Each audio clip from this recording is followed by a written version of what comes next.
এই ক্লিপটা হলো ঠাকুমার কাজের আগের একটা ভিডিও। তো বাবা যাচ্ছে সবাইকে নেমন্তন্ন করতে। তারপরে তো ঠাকুমার কাজ হয়ে গেছে খুব ভালোভাবে। তারপরে অনেকগুলো দিন পেরিয়ে গেছে, আমি কোনো ভ্লগ পোস্ট করিনি।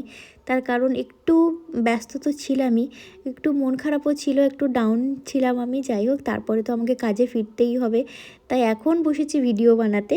আর এখানে আমি ইউজ করছি একটা ফেস প্যাক, ঘরোয়া ফেস প্যাক, যেটা ভীষণ ভালো লাগে আমার, মানে খুবই উপকারী আমার স্কিনে। তো ভীষণ, যে আমার যেহেতু সেনসিটিভ স্কিন, সব কিছু শ্যুট হয় না।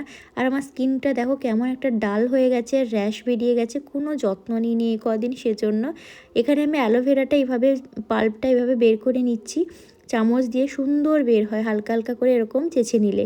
আর এখানে আমি ইউজ করেছি হলুদকে রোস্ট করে নিয়েছি, ড্রাই রোস্ট, তারপরে কফি, বেসন, টক দই আর অ্যালোভেরা। এই কটা জিনিস ভালো করে জল দিয়ে মেখে নিতে হবে। এই প্যাকটা সম্পর্কে আশা করি অনেকেই জানো তোমরা। আর এটা ভীষণ ভালো একটা ঘরোয়া প্যাক, খুব সুন্দরভাবে স্কিনটা পরিষ্কার হয়। তোমরা শেষ অবধি ভিডিওটা দেখলেই বুঝতে পারবে কতটা পরিষ্কার হয়ে যায় স্কিন। হাতে, পায়ে, গলায় আমি চারিদিকেই মেখে ফেলেছি। দেখো, 10-15 মিনিট রাখার পর ভালো করে মাসাজ করে ধুয়ে নিয়েছি, একদম পরিষ্কার হয়ে গেছে। কার কার এই প্যাকটা ভালো লাগে জানিও, তোমরা ইউজ